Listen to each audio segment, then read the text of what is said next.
Good afternoon, everyone. I have one small disclosure. As she mentioned, I'm a mother of 6. About 20-some years ago, 2 of them were born in a hospital under obstetric care. 2 then were born at a birth center. And the last 2, which happened to be twins, went back to the hospital under a doctor of osteopathy. So I've kind of run the spectrum on that aspect. So I am here representing the providers of 248 birth centers who are licensed in 41 states across the United States. 80% of these, I'm going to pause because I am not up on screen.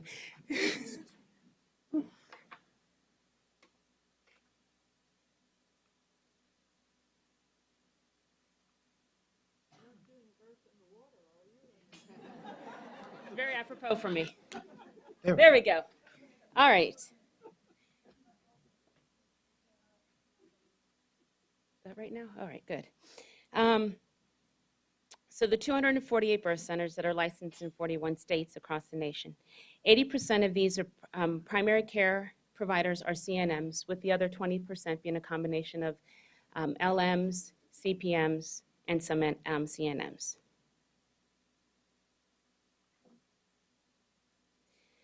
I currently am practicing at the Community of Hope Family Health and Birth Center in Washington, D.C., the nation's only freestanding birth center. Midwifery, as many people in this room know much better than I do, means with women. Now, research is an important aspect in the modern healthcare. As midwives involved in research, we are always aware, acutely aware, that there are real people and real families behind all these numbers and statistics. I'm going to share 2 stories that represent clients at our birth center. First story is a woman who is 17 years old. She comes to the birth center with her mom. We'll call her Sally, with her grandmom. She is very nervous. She doesn't speak much. She doesn't share much in her conversation. She doesn't talk to us, but she does agree to come to group prenatal care. She then, as the group goes on, and every 2 weeks she comes to her appointments, she starts to share more and opens up. We are also going to talk about Jane. She is a 34-year-old primate mom who comes to us, who is transferring care to us because she shared her birth plan with her obstetrician and realized that he did not appreciate what she was trying to achieve in that birth plan. She, too, agrees to enter into prenatal group prenatal care and comes to her appointments. So now Sally and Jane, although very different, are in the same group. They share their experiences, they answer each other's questions, they grow together in group. So after time, they progress, and Sally comes in labor. She's our 17-year-old. She delivers normally, has uncomplicated birth at the birth center, and goes home 4 hours after she delivers with her mom and auntie, the baby, the father of the baby, the whole family, and receives a home visit the following day. Jane comes in about a week later. She, too, has a natural labor and birth.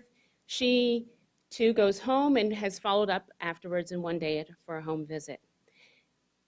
Two different, very different, culturally different women, but both having very similar outcomes at the birth center.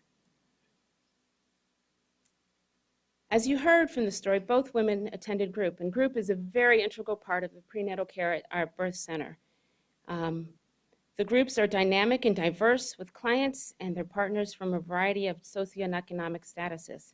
The emphasis is on education, prenatal, intrapartum, and postpartum, as well as the care of the newborn, especially in the benefits of breastfeeding. So let's talk about breastfeeding for a moment. Sally and Jane, like 99% of the women who deliver at the birth center, chose to breastfeed. As you can see from this slide, 54% of the U.S. rate of women initiate breastfeeding, while our rate is 84% at the birth center.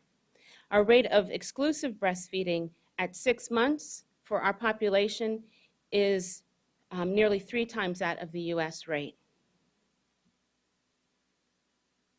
So we also talk about safety when we look at birth centers. And initially, when Jane told her family she was coming to the birth center from her obstetrician, they were very concerned.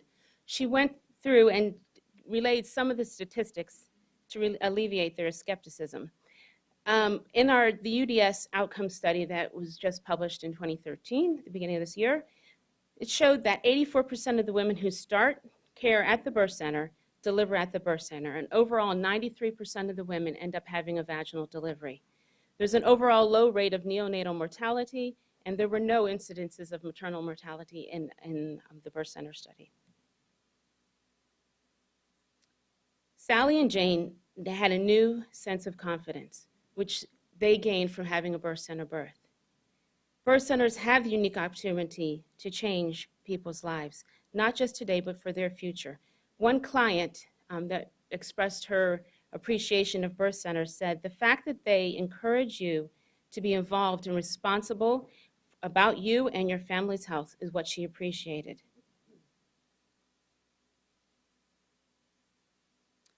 Our young teen, Sally, she realizes now that she is more capable than she ever thought she could be. She said a statement, I made this baby, I delivered this baby, and now I'm feeding this baby all by myself. She brings her baby in for regular checkups now. She feels comfortable calling her provider with issues or concerns instead of going to the emergency department. Jane expressed that the care was personalized. It feels like a family here. Instead of feeling like my pregnancy was a medical condition, I feel like it was an awesome natural event. Jane's family is impressed that she too is home in 4 hours after delivery, since her parents felt like she would end up with a C-section like they did. Are all these benefits for all across the board? As midwives, we feel like the statements reflected here of how women feel about the birth center are fact. But in actuality, there are no studies on birth center births and the psychosocial benefits of them. So Sally and Jane's decision to deliver at the birth center, and I know we've had a lot of talks about the finances, but just to kind of bring it to a more personal level that we deal with at the birth center, the decision to deliver at the birth center saved about $8,000 for each woman. Currently, only about I think the statistic this morning was 1.9% of the women deliver at a birth center. If we could just change that number to even 10% of women delivering at the birth center in the US, we could save approximately $2.6 billion annually just by that small change. Not only just the money, but the education that the women receive is far-reaching and changes their outlook on health care and the way they care for their bodies in general.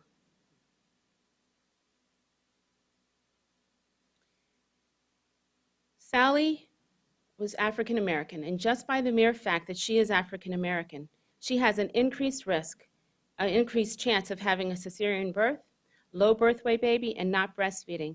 And the maternal death ratio is more than 10 times what it should be just because she's African American. But Sally did choose the birth center. But she consists of a very small percentage of African American women who do choose the birth center.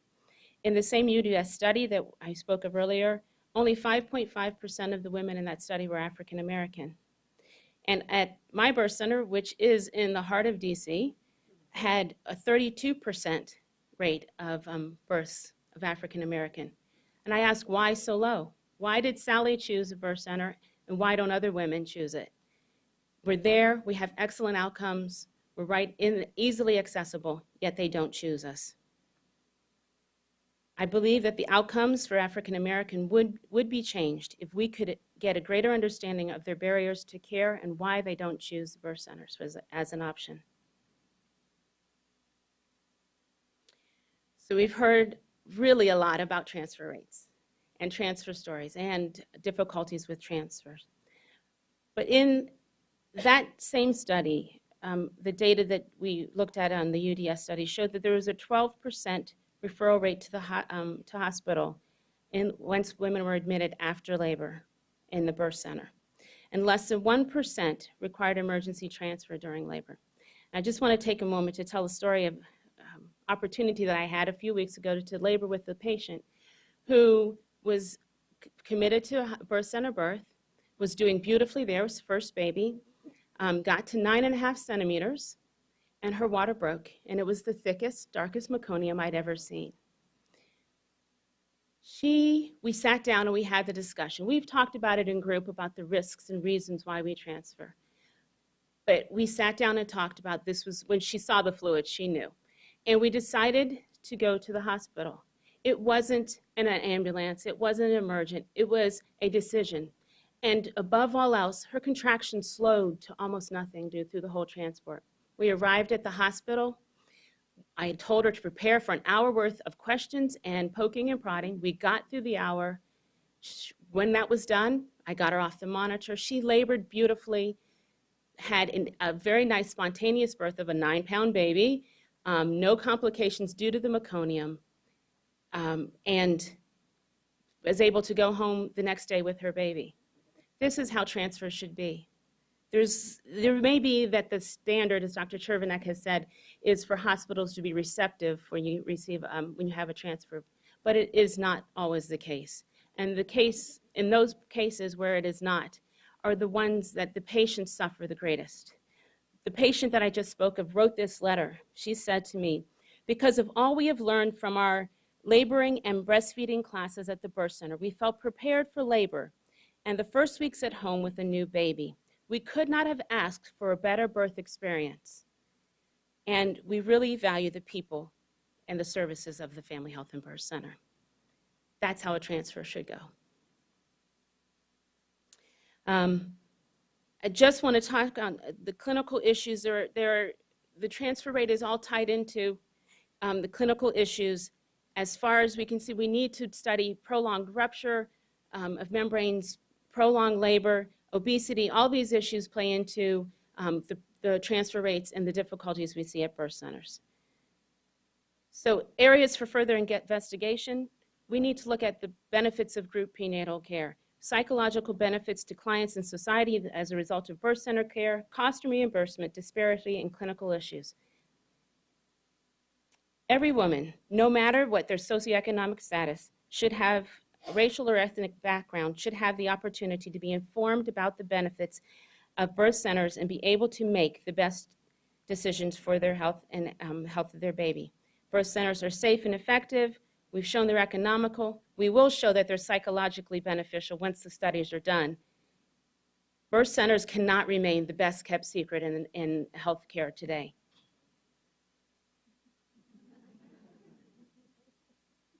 Thank you very much.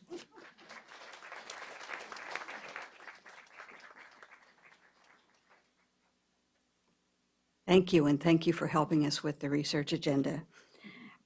Bryn Potter is a certified professional midwife who has attended home births as a primary midwife for over 10 years.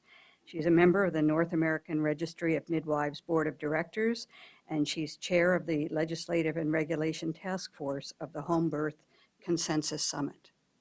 Over to you.